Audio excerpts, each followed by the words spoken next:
Chris, welcome back to the program here. It's good to see you again. A city budget has to be approved and passed there in Houston by July 1st when the fiscal year begins. We're 2 months away from that. How would you describe the process right now about getting to the finish line? Well, hey, Jason, it's always a pleasure to be here with you. And we are just starting the formal kickoff of budget season here in Houston. The mayor is set to announce the proposed budget next week on May 6th. And from there, a series of committee meetings and other processes will come underway. Normally, early June to mid-June is when you see final passage of that budget. But it should be a pretty hectic time. As you and your viewers likely know, Houston is in a pickle financially. We've been running serious deficits, upwards of $300 million, and we can't continue to do that. And so there's going to have to be some resolution here in this budget one way or another, whether that means increases in revenue or decreases in costs or some combination of both. And we'll look to see, as I believe you will, what is in that proposed budget and how the mayor suggests that we get ourselves out of this hole. First, let's start with the proposed budget that the mayor is going to reveal here shortly before the July 1st, passage date when it has to be approved by. What do you expect to see in there? Because cuts need to be made because the city cannot continue on with this hundreds of millions of dollars in deficit. Yeah, well, what we saw in the last budget was that revenue went down and costs went up. And that's the opposite of what we like to see. The last time I saw the mayor about a month ago, he promised that this would be a balanced budget. Now, by law, every budget of local government has to be balanced. The question is how you balance it. And but the mayor's implication was that he would no longer balance it with deficit spending, which is what we've seen previously. There's only two ways to do that. Revenue has to go up or costs have to come down.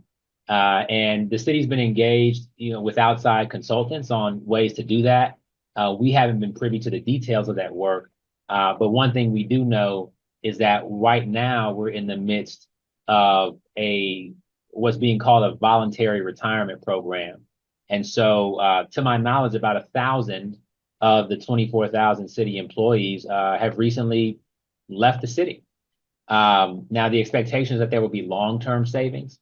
The near-term implication of that is each of them got 3 months of pay on the way out, along with, if they had built up days for vacation or comp time or what have you, they received a one-time payment for that. So the near-term cost is meaningful, and we have yet to get the final numbers on that, but there's expectations that there will be long-term savings. What should residents of Houston expect as we close in on June and July when these budget talks and the vote actually happens? Listen, what we're encouraging Houstons to do is to be a part of that expectation, to be a part of the process, to listen in as the mayor announces the proposed budget, listen in to committee meetings where departments, including my own, come and share the details surrounding that budget.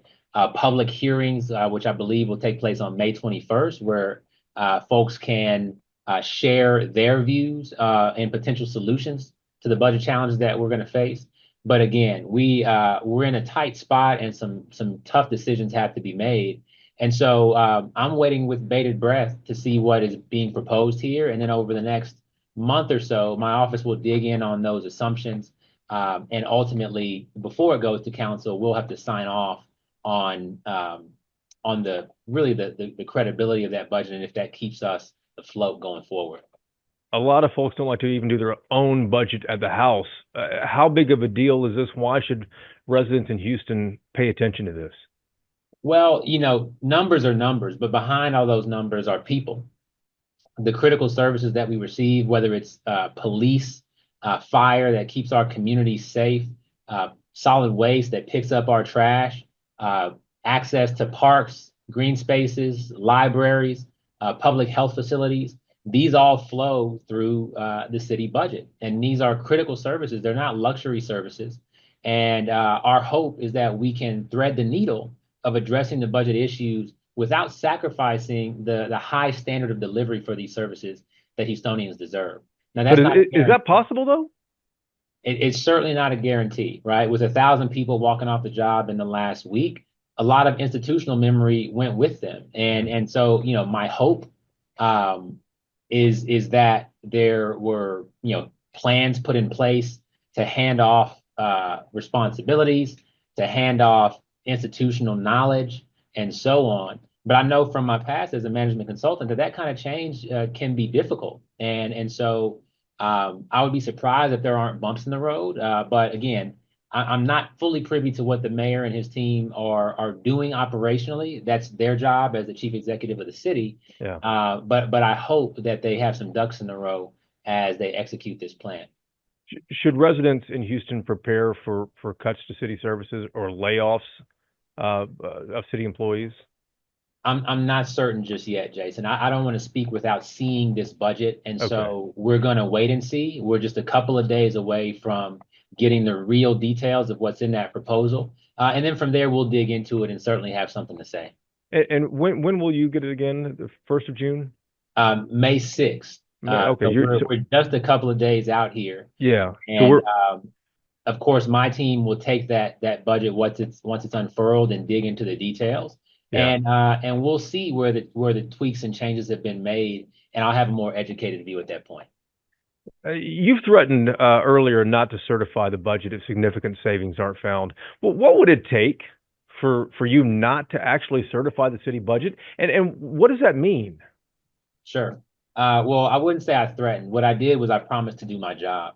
My job is to keep the city financially afloat, to flag any significant issues that would challenge that, to crack down on waste, fraud, and abuse, and so forth. And we take that role very seriously. Um, as I mentioned earlier in our conversation, we cannot keep spending down because we will literally run out of money. And that my job, my ultimate responsibility is to make sure that when our bills come due, when payday comes for our employees, that hits their direct deposit, no ifs, ands, or buts.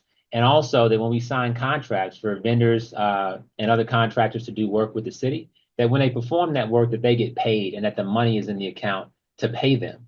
What would keep me from certifying the budget is if that were not true. If what was in there either was not realistic or if the math didn't add up, to show that money would be available to actually effectuate and execute on that budget in the year to come. That's a pretty high threshold. And so again, we're going to wait and see what's here in this budget. I imagine that what will be in there will be some sort of plan. Whether I disagree with the ins and outs of it or not is a personal matter, but not part of my job. My job is to make sure that money is in the bank to pay the city's bills. Let's shift off and talk about the state's anti-ESG investing laws, which essentially says that no city or the state cannot invest with any company like BlackRock or any large company that has ESG as part of their corporate policies. Is that going to affect the city's budget at all? Is it going to cost the city of Houston by being barred from some of these companies? It's a serious matter, and here's why. Within our general fund, one in every six of those dollars that come through from Houstonians' property taxes and sales tax revenue, one in every $6 goes to debt service. That is the city borrowing money to fund major projects and paying it off over the course of 25 or 30 years in the same way that you would your mortgage. Now, the interest rate is incredibly important to that because when you're paying on billions of dollars, right now the city has $15 billion in debt. Even a small change in the percentage rate can cost people a lot of money. And if we're sending more money towards paying the interest rates for banks and loans, then that's less money to go towards hiring police, hiring firefighters, picking your trash up on time. Now, well, why would that interest rate rise? Well, this is economics 101, Jason.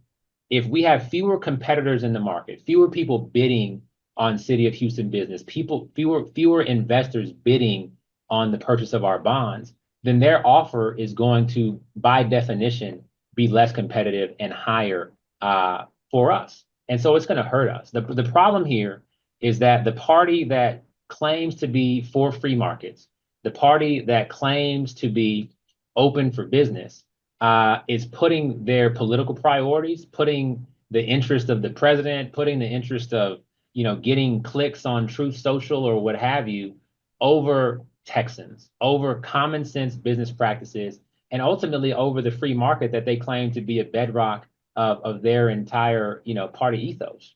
And so we're just asking them to let this democracy function, let the markets function as they should, which is with competition for business, both public and private, and then to let us make our choices and proceed from there. But putting politics in the way in ways that are literally going to cost cities like Houston millions upon millions of dollars, it hurts. And like I told you, Jason, there are people behind all those dollar figures.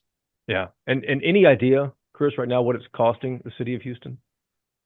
We don't know for certain because again, we don't know what the bids would have been for companies that had been excluded Yeah. from being a part of the process. But again, it comes back to if you took economics in high school or college or anywhere along the way, you know that that cost is there and that it's real. And we know that because of the scale and magnitude of what we're doing, billions of dollars in annual operations costs, billions of dollars in loans for major projects, that's a big number for us. Indeed. So, one last question here. You were one of the leading voices trying to get a street outside City Hall renamed for the late mayor, the late Congressman Sylvester Turner. He was one of your big mentors as well, I believe. Can you tell us where this process stands? Is that going to happen, do you think? Yes. Well, I suggested that as one of many ways that this city should honor the memory and the legacy of the late great Sylvester Turner, that we name Bagby Street, the street that runs right outside City Hall, where I now sit, in his honor. And we had an outpouring of support from the community and from City Council to do that. The process is moving at the speed of light of local government, which means that it's probably taking a little bit longer than I would hope, but it's moving forward. We went through a similar process with Terminal E, one of the international terminals at Bush Intercontinental Airport, being named after Sheila Jackson Lee after her passing. It took a couple of months to get it done, but it got done. And so right now we're probably in week 5 of this process. We're being patient, but we're also checking in and nudging the process along and making sure it's going in the right direction. And we have confidence that it is. We're looking forward, obviously, to making that a reality, having his family be a part of this, but really having the entire city of Houston be able to appreciate and remember him in a way that he deserves. Chris, it's always good to see you, man. Thanks for the time. Hey, always a pleasure. Look forward to next time.